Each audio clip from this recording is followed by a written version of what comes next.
One property on Clark Avenue had been empty for over 2 years. 2 whole years. Squatters got inside. Nobody was checking on it. Nobody was sending updates. Now, what surprises me was not just that the property was empty. It was not even the squatters. It was the silence. Nobody was communicating. I met Yossi 11 years ago. I helped him buy his first investment property here in Cleveland. Unfortunately, we lost touch. And when we reconnected a few years later, I went through his rental records and I got to see what homes that are renting for $500 a month with tenants that are not paying and roofs that are caving in and everything being handled from the other side of the world. The real problem was not Cleveland. It was not the distance. The real problem was the people on the ground. They were not telling them what was really happening. His emails were not being answered. And nobody close to the property was telling them the truth and the damage that was happening. On one property, Yossi believed that money was being taken from him while the property manager was still charging fees. So one property is being ignored. Another one, Yossi was dealing with problems around trust and honesty. And just like the first property, I saw the same problem. The calls and emails were not being answered. And nobody was explaining what really was happening with the properties. So now you had two different management companies, same problem, and he was getting ghosted. Now, some people may call that patience. It's not. That is the ignorance tax, and Cleveland never fails to collect it. First of all, I've had a real estate guy, a property manager he was a good guy, but he fooled me. He fooled all of us. You actually bailed me out of him. I have bad feelings about the guy, but you tried your best to smoothing things and gave me the confidence that I needed to stay in the US market. That word, fooled, it matters. Because the thing is, most out-of-state investors do not lose money all at once. They lose it by trusting the wrong people. They lose it when property sits empty for years. And they lose it through months of emails that no one answers. When I first met Yossi 11 years ago, I wasn't doing property management. I was managing investment companies. I didn't have the bandwidth. So I helped him buy his first property. And then Yossi worked with other realtors and other property managers to build out his portfolio. Then we lost touch. I had no ideas what was happening with his properties until we connected again. And by then, the damage was done. Not because one property went bad, but because nobody was protecting the portfolio. Nobody was thinking like the person who had the money at risk. Most owners assume that's what the person managing the property is doing. They think that the person on the ground is watching the investment, catching problems early, and telling them the truth before things get worse. It's fair to think that, and that makes sense. Until you see enough owners lose thousands, tens of thousands, or even more, because they are hundreds or thousands of miles away. Simply put, most property managers are set up to manage tasks, not risk. They're not investors, so they don't always think like the person whose money is trapped in the property. In Cleveland, I had some trouble. I had a few property managers. Some of them were good, but not active. Some of them were bad, but I settled down with you because you give me the confidence we can move on and beat all the odds. When nobody's getting back to you, that's not just a communication problem. That is a risk signal. And when you're 6,000 miles away, it may be the only signal you're going to get. Let me show you the numbers, because this is where the rubber meets the road. He bought the Clark property for $64,000. It rented for 11 months, not even a full year. Then the tenant left. For 2 years, it sat empty. He went with no rent. He had $64,000 stuck in that house. Squatters were living in there for free, and the property was losing value. This is what being upside down looks like in real life. The matter of fact, I think that the issue in the States, the real estate in the States would be, it's a hope, okay? I found a word that I'm trying to use it, hopium, okay?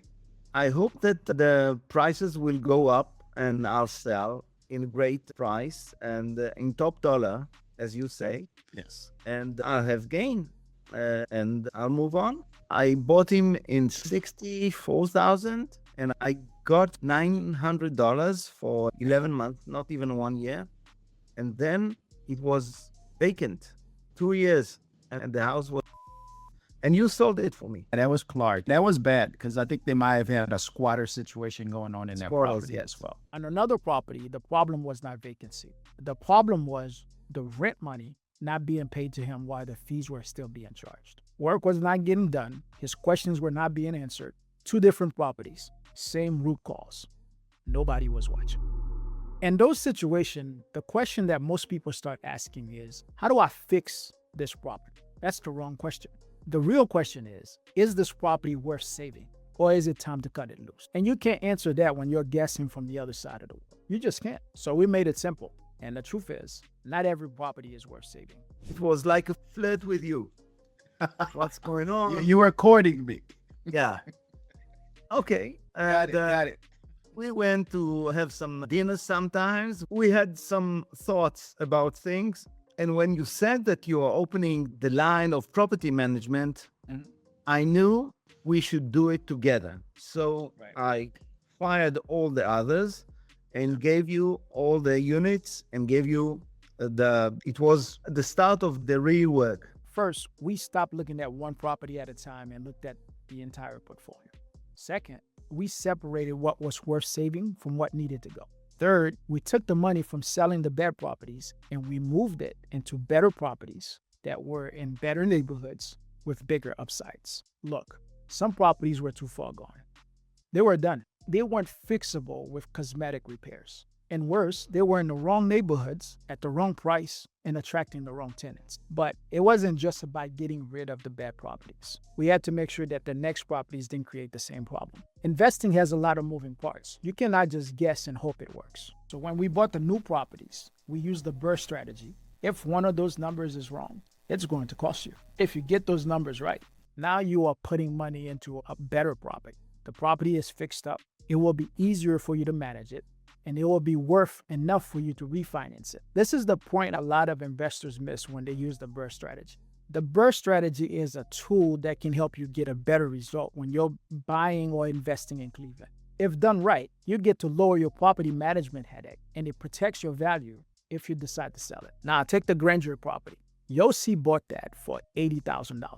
It was in the right neighborhood, with the right price. He made the right improvement, and that property is worth more than $200,000 now. That's when he started seeing the difference. The house that we bought and together in Granger, and I never thought I would get $1,600 for the rent. I never thought about it. And it was great because it was a great experience. Until Granger, I used to buy houses, let's say houses, because it's a house, but still it's in the area. And most of the time the house was vacant. Right. Nobody could get the rent. And sometimes we had squatters that came into the house. That is the difference between buying cheap properties and buying properties with the right strategy for investing in Cleveland. Or take the Ashwood property. Yossi bought that for $110,000. He used the same plan. He picked the right area. He bought it at the right price and got a good tenant. Today, that property is worth more than $200,000 and rents for over $1,800 a month. Not $500, not $600, $1,800 a month. But this time, he's using a different approach and he's getting a different result. Again, still in Cleveland. You know, out-of-state investors truly underestimate this. When you invest in Cleveland, you need someone local on your side who has done what you are trying to do and who knows what to watch out for, because the right person will help you understand which properties are worth saving and which one you got to let go of. On top of buying better properties, the biggest difference was what happened after closing. Yossi was finally getting updates on time. And for once, he knew what was going on with his properties. Thanks to Mary that works in your firm, I'm very up to date on every business I've got with you. She gives me status twice a month, and it is satisfying because I used to have none. But Mary gives me the confidence that I'm on top of things, and you give me the confidence that things are being taken care of. This is what trust looks like after closing. You get updates on time, people do what they say, and problems get fixed before they become surprises. 11 years later, he is still here. He is still investing. But now, he's not using the old broken plan. Yossi then went because the Cleveland market magically changed. He sold the bad properties, he moved his money into the better ones, and now he gets timely updates. And the people around him are focused on helping him win. and not just closing deals. Yossi's advice is simple, but most investors will not get it until they get hurt. First of all, when you buy real estate in the States, you have to have someone you can trust in the area near the properties. If there is a kind of misbehaving or any kind of, you think he's not honest with you, leave him aside. But keep on with the guy that is honest with you. And I feel that you are honest with me for the good and for the bad. Distance is not the problem. The real problem is not having someone on your side who thinks like an investor, that tells you the truth and help you avoid the pitfalls. And when you don't know the truth, it can cost you a lot of money real fast. This wasn't just a rescue story. Yossi learned how expensive it is when people keep you in the dark. He changed how he made decisions, and he rebuilt his portfolio with honest information, better properties, and people he knew he could trust. If Yossi's story sounds like something you're going through, you own property in Cleveland that you don't really know what's happening with it, start with the Pentagon Principles Decision Tool. It takes 5 minutes. It'll help you see if your property is worth keeping or if it's time to let it go. Use the tool before the property makes a decision for you. Don't look more. This is you. I'm not kidding. I'm not kidding. For the record, I'm not paying you for this. Yeah, I know. You didn't tell me to do so. You didn't tell me to tell you so. You didn't tell me to record it. But this is true. Can I add something in Hebrew? Sure. חבר'ה, אין לכם מה לחפש יותר. זה האיש, באמת. קחו מילה ממני, תתקשרו מתי שאתם רוצים. שמי יוסי פרץ, ואתם יכולים לקבל ממני אחלה חוות דעת. אמינות ומקצוענות. כן, הכל עולה כסף בחיים, כן? אבל יש פה אמינות ומקצוענות מהדרגה הראשונה. Vladimir, from my heart to you and to all the audience, really, it's the truth, the whole truth, and nothing but the truth.